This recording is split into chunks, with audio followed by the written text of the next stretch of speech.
33 அமரர்க்கு, இந்த 33 தேவர்கள் இருக்கிறார்களே, இவர்களுக்கு ஒரு ஆபத்துன்னு சொன்னா உடனே போய் காக்கிறாய். அவர்களுக்கு முன் சென்று, தேவர்களுக்கு ஆபத்தே வரல, வருவதற்கு முன்னாடி காப்பாத்துறேன்ட்டு போற. கப்பம் தவிர்க்கும் கலியே, கப்பம்னா நடுக்கம். தேவர்கள் அசுரர்களை பார்த்து நடுங்குகிறார்கள், அந்த நடுக்கத்தை போக்குகிறாய். கலியே, கலினா மிடுக்கானவன் அர்த்தம். உன் மிடுக்கு இவ்வளவுதானா, துயில் எழாய், கொஞ்சம் துயில் எழுந்து எங்களை கட்டாட்சிக்க கூடாதா என்று கண்ணனை பார்த்து கேட்டார்கள். அடுத்து சொல்கிறார்கள், செப்பம் உடையாய். செப்பம்னா நேர்மைன்னு அர்த்தம். அடியார்களுக்கு என்ன வாக்கு கொடுக்கிறானோ அதை அப்படியே நிறைவேற்றக்கூடியவன். திரள் உடையாய், எதிரிகள் எல்லாம் மண்ணை கவும்படியாக அந்த திரள் ஆற்றல் மிடுக்கு கொண்டவனாச்சே நீ. திரள் உடையாய். செற்றார்க்கு, எதிரிகளுக்கு வெப்பம் கொடுக்கும் விமலா, ஒரு வெப்பத்தை கொடுத்து அப்படியே பயம், அந்த பயத்தாலே ஒரு ஜுரம், அந்த ஜுரத்தாலே நடுக்கம் ஏற்படும்படியாக வெப்பம் கொடுக்கும் விமலா. அப்படி தீய சக்திகளை எல்லாம் அழித்தால் கூட நீ தோஷம் இல்லாதவனாக தூய்மையானவனாக இருக்கிறாய். அதான் விமலா. மலம்னா அழுக்கு, விமலன்னா தோஷம் இல்லாதவன் அர்த்தம். அப்போ விமலா தூய்மையானவனே, தூயில் எழாய். இப்ப 4 வரி கண்ணனை எழுப்பியாச்சு. இப்ப அடுத்து நப்பின்னைட்ட வருவோம். அவள் எப்படிப்பட்டவள்? செப்பென்ன மென்முலை, செப்பு குடம் போன்ற அழகிய திருமார்பகங்களை உடையவளே.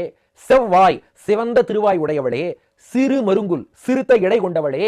நப்பின்னை நங்காய், நங்கை ஒரு பெண்ணுக்குரிய இலக்கணங்கள் பரிபூர்ணமாக நிரம்ப பெற்றவளே நப்பின்னையே. திருவே, திருவாகிய மகாலட்சுமியின் அம்சமே. ஊக்கமும், ஊக்கம்னா விசிறி, எங்களுக்கு விசிறி கொடுக்கணும். தட்டொழியும், தட்டொழினா கண்ணாடி. அப்போ ஊக்கமும் தட்டோழியும் தந்து விசிறி கண்ணாடி கொடுக்கணும். அத்தோடு உன் மணாளனை, இத்தோட உன் மணாளனையும் கொடுத்துரு. பெண்களுக்கு தாம்பூலம் கொடுக்கும்போது ஒரு விசிறி கண்ணாடி எல்லாம் கொடுப்பா இல்லையா, அது போல உன் மணாளன் கிருஷ்ணனையும் கொடுத்துருங்கிறா. அப்படி கொடுக்கலாமான்னா, பிராட்டிக்கு அவ்வளவு தூரம் வசப்பட்டவரா இருக்காராம் பெருமாள். பிராட்டி அப்படி தட்டில் வச்சு கொடுத்தாலும் பெருமாள் வந்துருவாராம். அந்த அளவுக்கு பிராட்டிக்கு வசப்பட்டு இருக்கிறான் பகவான். அதனால உன் மணாளனை. அப்ப இதுல இருந்தே புரிஞ்சுக்கலாம் இது உலகியலுக்கு உட்பட்டதென்று. உலகியல்ல போய் ஒரு மனைவிட்ட உன் மணாளனை கொடுன்னு கேட்க முடியுமா? அப்ப இது ஜீவாத்மாவுக்கும் பரமாத்மாவுக்கும் இடையிலான இன்ட்ராக்ஷன்.